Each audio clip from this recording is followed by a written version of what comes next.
I swear I wasn't planning to start a war that morning. I just wanted breakfast and maybe a shower that didn't smell like rust. But of course, nothing ever goes normal when you're on Colony 12, especially when you're a prisoner-turned-mechanic.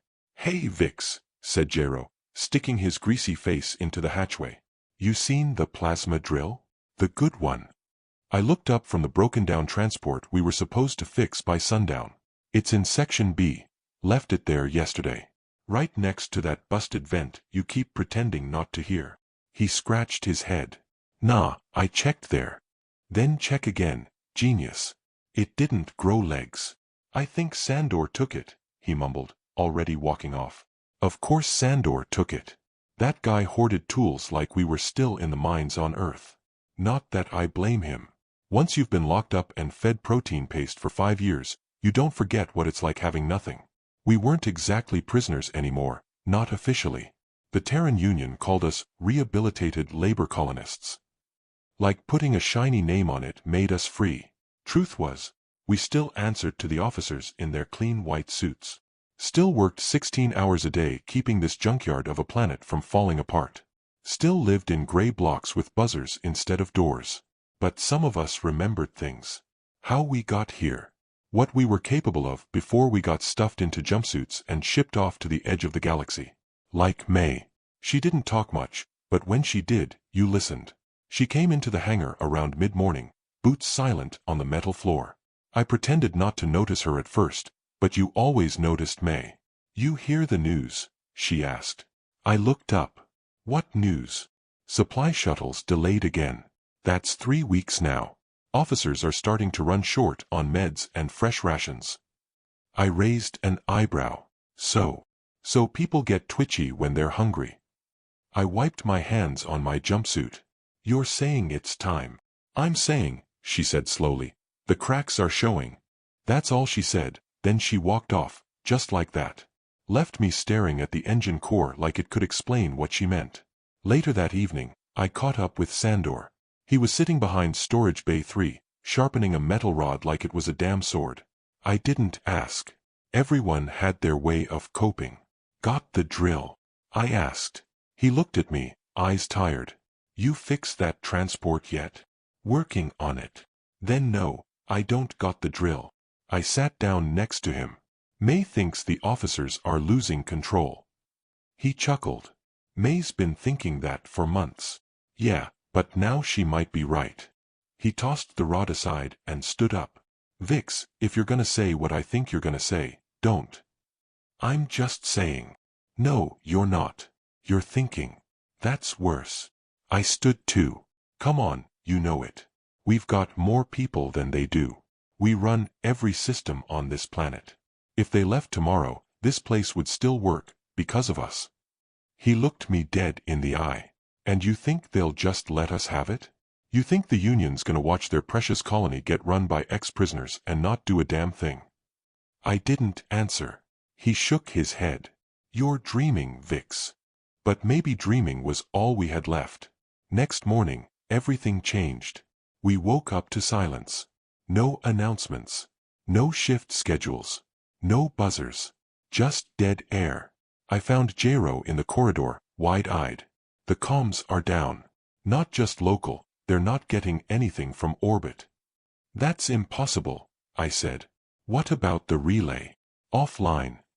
I started walking toward command. They must have shut it down. Maybe they're planning something. We weren't the only ones wondering. By noon, a crowd had formed outside the officer wing. May was there already, standing with arms crossed, eyes fixed on the sealed doors. "They're locked in," she said as I reached her. "How do you know?" "Because I tried to get in." No response. "Maybe they're sick. Maybe they're dead." Sandor appeared behind us, panting. "I just came from the comm tower. Vix, the long-range antenna's gone. Like, physically gone. Melted down. Like someone overloaded the power core and just cooked it." "What the hell?" Jero whispered. May looked at us all. "This is it." "What do you mean?" "I mean," she said slowly, "we're on our own now." Someone in the crowd shouted. We turned just in time to see one of the officer doors slide open. A single officer stumbled out, face pale, hand clutching his stomach. He took 2 steps and collapsed. I ran to him, turned him over. Blood. Lots of it. Burn marks too. He looked at me with wide, terrified eyes. "They're coming," he whispered. "Who?" He gripped my collar with the last of his strength. "Not human." Then he died. I just stood there staring at him. The officer's blood was soaking through my jumpsuit, but I didn't move. His eyes were still wide open, like he hadn't finished being scared yet. "Vix," Jero whispered behind me. "What did he say?" I didn't answer right away. I couldn't. My brain was frozen on those 2 words. Not human. May knelt beside me and checked the officer's pulse, like maybe she could argue with death. After a second, she looked up and said, "He's gone." Sandor stood over us, hands on his hips, face unreadable. He looked burned. "You saw that, right? Like inside out fried." "I saw it," I said, finally standing. Jero was pacing now, rubbing his hands together. "You think it was some kind of weapon? Maybe the officers were messing around with alien tech? What if they woke something up? What if this planet isn't empty like they said?" "No," May said flatly. "They didn't wake it up. It was already here." Everyone got quiet. People in the crowd started backing away, like fear was something you could catch. I turned to May. "How do you know that?" She looked at me hard. "Because I heard them talking. 2 officers, a couple weeks ago. Thought I was asleep. They said there were life signs, deep under the North Ridge. Something old. Something that didn't belong on any scan. You should have told someone." "I'm telling you now." "Great. Perfect. Ancient space monsters. That's what we needed. I mean, we were barely holding things together as it was. Power was spotty, food was rationed, and most of the systems were duct-taped and half-working. Now this." Sandor squinted toward the door where the officer came out. "We need to see what's in there." May nodded. "Vix, you and I are going in. Jero, find Nora. She's good with doors." "Wait," Jero said, raising his hands. "You mean Nora the smuggler? She almost blew up the hydro line last month." "She also got through Union security locks using a fork and a servo chip," May said. "Get her." "Fine," Jero muttered. "But if she starts another fire, that's on you." 10 minutes later, Nora showed up with a grin and a broken knuckle. "I heard someone needed a miracle." "Just open the damn door," May said. She pulled out a roll of wire, 2 chips, and what looked like a candy wrapper. "Give me 30 seconds and a reason to care."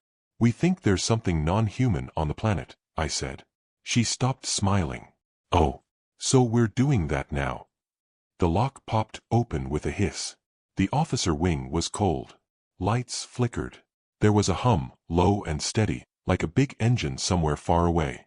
We stepped over another body in the hallway. Same burns. Same look of horror. May took the lead. "Commands this way," she said, heading left. The deeper we went, the worse it got. Blood smeared on the walls. One door looked like it had been melted straight through. A hand was still clutching the edge. "I don't think this was sabotage," I muttered. "No," May said, voice quiet. "This was a message." We reached the main command room. The door was open. Lights were out. Inside, 5 officers lay slumped at their consoles, eyes black, skin cracked like dried clay. One of them had claw marks across his chest.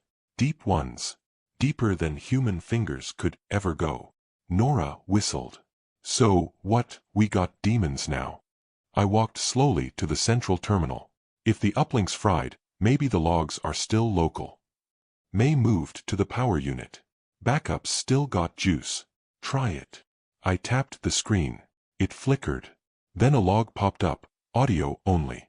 "This is Officer Renly, Command Wing Delta. We have encountered a hostile entity within the restricted dig site. Not responding to comms." It moved through level 6 in under 2 minutes. I repeat, 2 minutes. No casualties confirmed yet. Wait. We're getting reports. Section 3 just went dark. Then static. Jero's voice buzzed through my wristband. Vix? You guys might want to get back out here." "What is it?" We've got company. May and I ran back, Nora behind us. As we stepped outside, I saw the crowd had doubled. They weren't staring at the officer wing anymore. They were staring at the sky. Something was descending. Slow. Silent. Too smooth to be Union tech. It shimmered like heat waves, shaped like a teardrop but longer, darker. Not a ship, more like a pod. Or an egg. It touched down just past the outer gate, and for a second, everything stopped. Then the ground shook. May grabbed my arm. We need weapons. Where? Storage Block C. There's still some stun rifles from the riot 2 years ago. We bolted. By the time we reached Block C, alarms had started, ones we hadn't heard in years. Not the shift change bells or the reactor warnings. These were from the early days. Back when prisoners still tried to escape. May kicked open a locker and tossed me a rifle. You ever use one of these? Once. Didn't go great. Well, get better quick. We ran back to the gate, rifles ready. The pod was still there. But now, it was open. And something was coming out. Not walking. Gliding. Tall. Thin. No face, just a black, swirling mask where its head should be. Its arms were long, bending weird at the elbows. Every step, or float, or whatever, made the lights around us flicker. I couldn't breathe. What the hell is that? Jero whispered. May lifted her rifle. The thing turned toward us. Then it spoke, not with sound, but inside our heads. This colony is claimed. May pulled the trigger. The bolt hit it square in the chest. And passed right through. The thing didn't flinch. It just smiled. Without a mouth. The thing didn't flinch. It just smiled. Without a mouth. I don't know how else to say it. It didn't have lips or teeth or anything like that, but you could feel the smile, right in the back of your brain. Like it was digging around behind your eyes, finding your worst memory, and grinning at it. Jero fired next. Useless. The bolt sparked off the dirt behind it like we were throwing pebbles at a god. Then someone screamed, and the crowd scattered like rats. May didn't move. Don't run, she shouted. It wants panic. Don't give it what it wants. Didn't matter. People were already sprinting toward the storage bays, back toward the shelters, even into the open desert. Like there was anywhere to run on this planet. I stood frozen, rifle shaking in my hands. Sandor pulled up next to me, panting. I saw that thing. It didn't even feel solid. It's not, I said. Not really. You saying it's a ghost now? I'm saying we're not dealing with something from the Union's playbook. May slowly stepped forward, weapon still raised. What do you want? She said, like that thing could understand English. It didn't answer, not with words. Instead, it stretched its arm toward the sky. A flash of light shimmered above the clouds. I blinked and saw it, another pod. Then, another. 5, 10, a dozen. All dropping silently from orbit, like tears from a dead god's face. Jero looked up and whispered. How many are there? Too many, May muttered. Sandor looked at me. The Union. They'll send help, right? They have to. I laughed, and it sounded hollow even to me. They stopped answering comms weeks ago. You think that was an accident? May lowered her rifle. They're not coming. And just like that, it hit me. We were on our own. A bunch of ex-prisoners, no fleet, no comms, no backup, no plan. Stuck on a broken colony with something ancient and hungry. But we weren't dead yet. All right, I said. New plan. May glanced over. Go on. We don't shoot it. That doesn't work. We don't run, either. No point. We do what we're best at. Jero blinked. Which is? Surviving. We ran for the reactor tower. It was the one part of the colony no one ever messed with, except the maintenance crew, and even they barely understood how it worked. It ran deep underground, tapping into geothermal vents. It was the heart of the colony, and if we could control that, we controlled the power, the lights, the doors, and maybe, just maybe, a weapon. May punched in the override code and kicked the side panel. The door buzzed open. Inside, the hum of the core vibrated in your bones. I always hated this place. It felt like standing inside a monster's throat. Sandor moved to the main console. We've got manual control, but barely. Power grids shot to hell. Reroute what you can, May said. We need the lights back on across the West Ridge. That's where they're landing. Jero was pacing now, hands on his head. Okay, even if we light up the ridge, then what? We can't kill that thing. It walked through a stun bolt like it was a breeze. We saw it melt security doors with its mind. Nora's voice crackled over the comm. You guys in the tower? You need to get outside. Now. Why? I asked. Because I just saw 3 more of those floaty freaks heading toward the mine entrance. The one you cracked open. May's face turned cold. They're going back in. Why? Sandor asked. What's down there besides rock and some dead officers? I don't know, she said. But they came from underground. And now they're protecting it. I grabbed the comm, Nora. Get to the armory. Whatever's left. Bring it. You got it, she said. But I hope you've got more than batons and rifles in mind. I don't, I said. But I've got an idea. Back at the mine, it was worse than we thought. The symbols in the rock had started to glow brighter, pulsing in time with the lights flickering across the ridge. The air smelled like metal and ozone. And those things, those tall gliding monsters, were circling the old breach like priests around a shrine. May crouched behind a rock, watching. They're not just guarding it, she whispered. They're feeding it. Feeding what? Jero said. She pointed to the pit. It was deeper now, wider, like it had been growing since the last time we came down. And inside it, movement, like shadows swimming just under the surface of the rock. I don't like this, Sandor said. This feels like the start of a horror movie, the kind where nobody makes it to the credits. I tapped my wristband. Nora, you close. Almost there, she said. And I've got something fun with me. 5 minutes later, she came tearing over the ridge in a stolen exoloader, dragging a fusion coil behind her.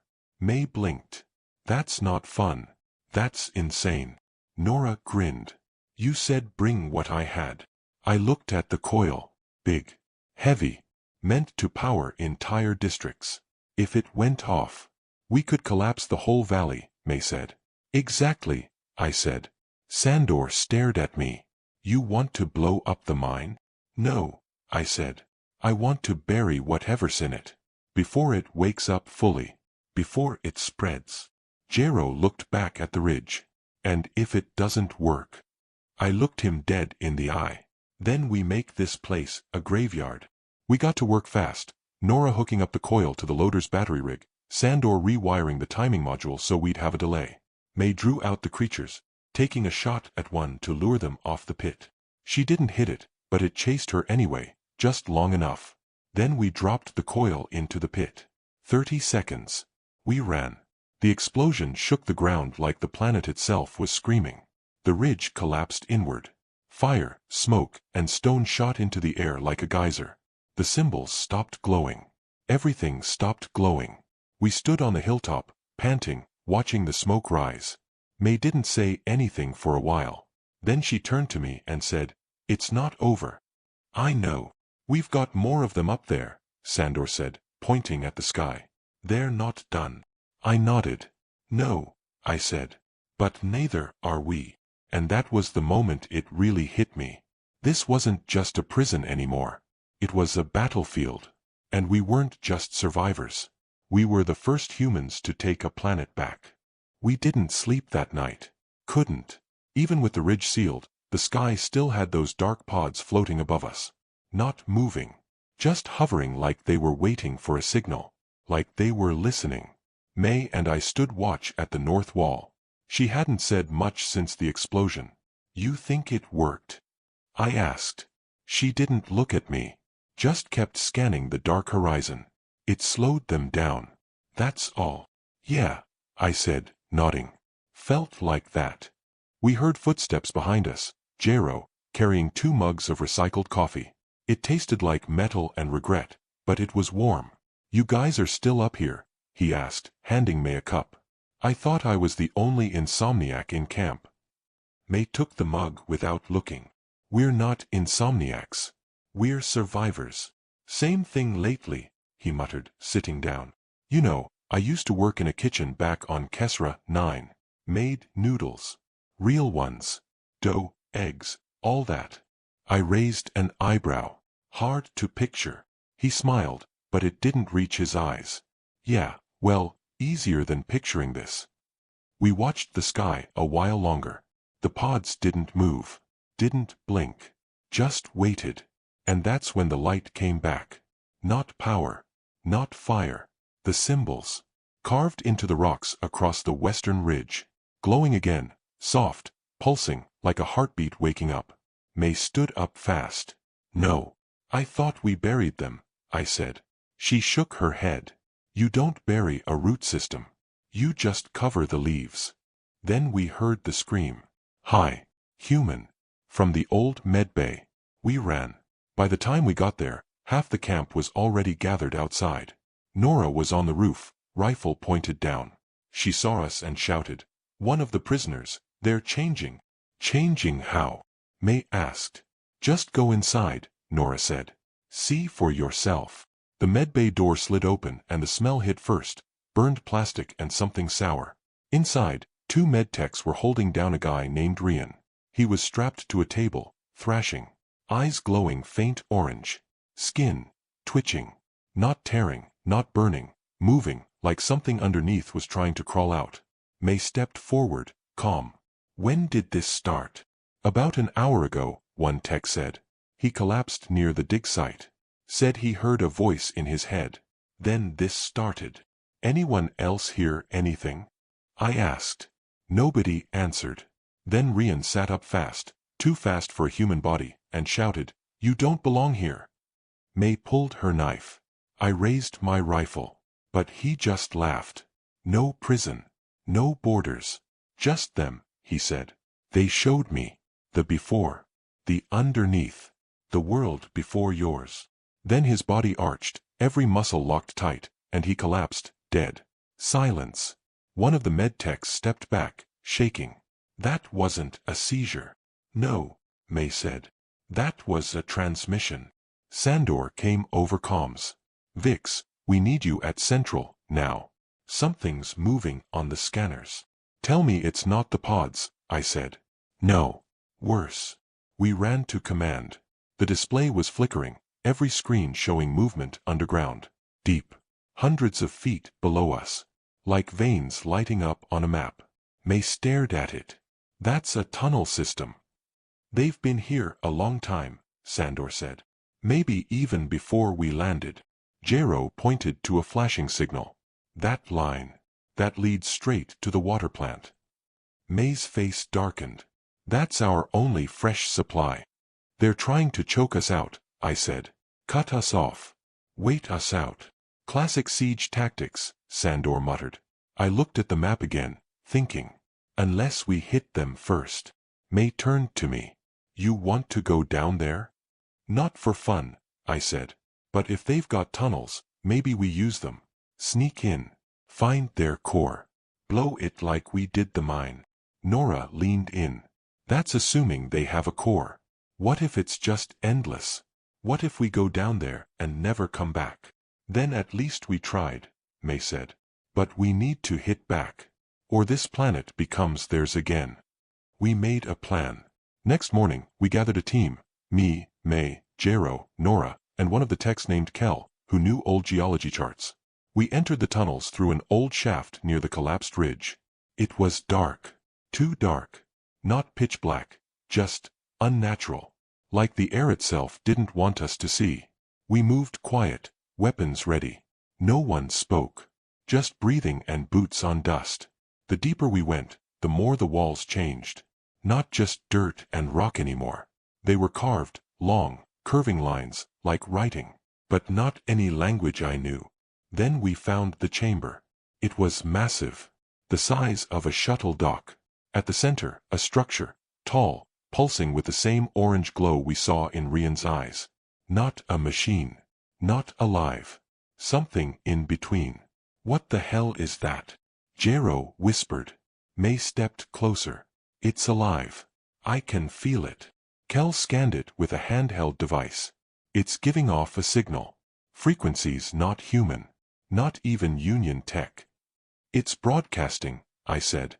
Or listening, Nora added. May looked at me. We blow it. I nodded. We blow it. Kel pulled out a thermal charge from his pack. This should do it. As he set the charge, we heard it. A sound like stone grinding against bone. Behind us, figures. Tall. Floating. Not just one. Not 10. Hundreds. They didn't move to attack. They just stood there. Watching. May looked at me, voice flat. They're not stopping us. Why not? Jero whispered. Then the glow in the center surged. The signal got louder, not in our ears, but in our heads. And I heard it. All at once. This world was never yours. It remembered us. And now, it will become us. The charge clicked. Kel shouted, timer set. 45 seconds. We turned and ran. The creatures didn't chase. Just watched. As if they wanted us to destroy it. As if that was part of the plan. We barely cleared the shaft before the explosion hit. The ground shook. Dust choked the air. The ridge above us collapsed. Back at camp, alarms were going off. People were panicking. Then the power cut out. All of it. And in the silence that followed, we heard it again. A voice in every head. You lit the fire. Now burn with it. And that's when the sky began to crack. You ever hear a sky split in half? It doesn't sound like thunder. It's worse. Like metal screaming underwater. Like every radio station in your brain suddenly turned up to full blast and then just broke. We ran outside, shielding our eyes, and saw it. Right above the camp, dead center in the sky. This huge crack. White hot and jagged like lightning frozen in place. You could see stars through it, but the wrong stars. They didn't match our charts. Jero stumbled next to me, pointing up. That's not space. No, May said. That's somewhere else. The crack pulsed. Nora swore. It's getting wider. The camp was chaos. People screaming, some dropping to their knees, some just shutting down. Like their minds couldn't take it. Like whatever was coming through was too big for human brains to hold. Sandor grabbed a comm unit and shouted over the speakers. Everyone to shelter 4. Move now. If you can't walk, crawl. Just move. I pulled a guy off the ground, one of the dig crew, shaking all over. Hey, you're still here, all right? Look at me. You're still here. He didn't answer. Just pointed to the sky again. And I saw them. Shapes. Coming through the crack. Not ships. Not anything built. They floated, twisted. Some had wings. Some didn't. No pattern, no symmetry. Just forms. Like creatures born out of oil slicks and nightmares. They slid through the tear one by one, silent as dust. May didn't blink. They're not invading. What do you call that? Jero snapped. She shook her head. They're not conquering. They're returning. That word hit me hard.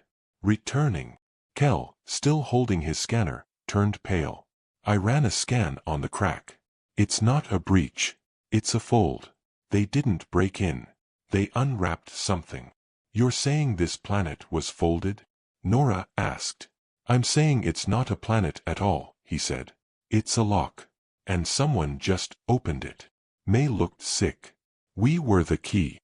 Then the ground started vibrating. Not like an earthquake. It was deeper than that, like the planet's heartbeat had just doubled. The walls of the shelters began to hum. Sandor's voice cut through the calm again. We've got movement underground. All sectors. Something's coming up. Of course it is, I muttered. Why stay buried when the door's wide open? We made it to shelter 4 just as the lights blew out. Darkness. Then flickers. Then that same glowing orange, pulsing in the walls. May pulled me aside. We need to figure out what they want. They already told us, I said. They want this place. They want us gone. No, she said. If that were true, we'd already be dead. They're not exterminating us. Then what are they doing? Jero asked. May looked around the shelter. People shaking. Whispering to themselves. Some crying. They're rewriting us. Kel nodded slowly. You saw what happened to Rian. He didn't get possessed. He got rewritten. Like his brain was a blank page and they were writing a new story over the old one. Nora stepped back. You think they're going to change all of us? That's what the signal's for, Kel said. That's what the crack is. A broadcast tower. Sandor came in through the side entrance, breathing heavy. We've got another problem. Big one. I gave him a look. Bigger than the sky cracking open? Depends how you feel about the planet's core melting. Everyone went quiet. Explain, May said. I tapped into the old Union geological monitors. The core is destabilizing. Fast. Like something's draining energy from it. Kel turned white. They're trying to collapse the planet. Why? Nora asked. Why destroy the one place they're coming back to? They're not destroying it, I said. They're transforming it. And that's when the lights went out again. But this time, they didn't come back. Only one thing lit up, the wall behind us. A single phrase, burned into the concrete, glowing orange. We are not guests. You are. Nobody spoke for a long time. Then May stepped forward. All right. Time to make a choice. Yeah. Jero said. What choice is that? We either sit here and wait for them to finish turning this place into whatever version of hell they remember. Or, Nora asked, or we find the transmitter. The core of this signal. The thing that's sending their voice into our heads. And we break it. You mean suicide, Jero said. I mean resistance, May replied. Sandor nodded. She's right. You think the Union's gonna save us now? No one's coming. It's just us. I looked around the shelter. Survivors. Scared, exhausted, half-broken. But still here. Still human. I'm in, I said. Nora checked her rifle. Yeah. Let's mess up their return party. Kel sighed. Then we'll need to go deeper. Below the geothermal shafts. Where no one's ever gone. That's where the pulse is strongest. May looked at me. You ready? Nope, I said. But I'm going anyway. As we stepped into the tunnels again, the crack above us pulsed, and I heard that voice. Quieter this time. Closer. The fire burns down. The roots wake up. We remember the old world. And then, so will you. And I knew we were running out of time. I thought it would be darker down here. Not in the usual way, like no light, no sun. I mean the feeling of it. The weight. But somehow, the deeper we went, the brighter the walls got. Not with light. Something else. Like memory had a glow. Kel stopped at a turn and pointed to his scanner. Signals strongest through this tunnel. May didn't hesitate. Then we keep moving. Jero muttered. No one ever says, let's stop and not walk toward the ancient alien brain-melting death beacon. Nope. Just full steam ahead. I grinned, just a little. Don't pretend you wouldn't be bored without us. We moved slow. The walls looked alive. Pulsing, just slightly. Not enough to freak us out, but enough that none of us touched them. And there were symbols again. Not just carved. They grew from the rock. I swear I saw one blink. After about 20 minutes, the tunnel opened into a chamber. Huge, echoing, way too clean to be natural. In the center, the signal. Not a tower. Not a crystal. Just a column of floating ash and light, twisting like a tornado made of smoke and electricity. May stared at it. That's it. Kel ran a few scans. That's the source.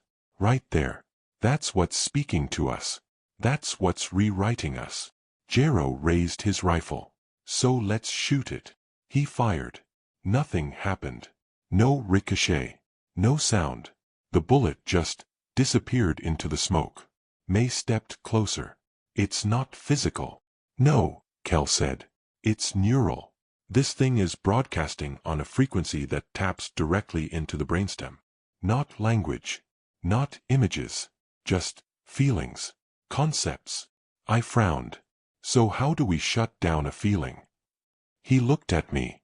You don't. You overwhelm it with something stronger. Like what? And that's when I felt it. The signal in my head, like a second heartbeat. I could hear the message again. Louder now. We were here before the sky. We slept while you clawed the surface. We rise because you forget. I fell to my knees, clutching my head. The others did too. Except May. She stood still, eyes closed, breathing slow. She whispered, "Not forgetting. Surviving." And just like that, the pulse in my head slowed. The pressure faded. I could breathe again. May opened her eyes. Looked at us. They're not trying to kill us. They're trying to erase us. Nora blinked. Same difference. No, May said. Killing is fast. This is worse. They want us to become them. To forget who we were. Why we came. Kel looked back at the signal. Then maybe memory is the answer. What do you mean? I asked. We upload something. A burst. One last neural signal from us. Something messy. Loud. Human. Real. Maybe it overloads theirs. Maybe it just reminds us we're still here. May nodded. What would we send? Everyone went quiet. And then Jero chuckled. I've got something. He reached into his jacket and pulled out a small old device. Looked like a recorder from before the escape. Had this since Lockbase 9. Never told anyone. Been recording for years. Arguments, songs, jokes, breakdowns, campfire talks. The works. Kel raised his eyebrows. That's actually perfect. Jero shrugged.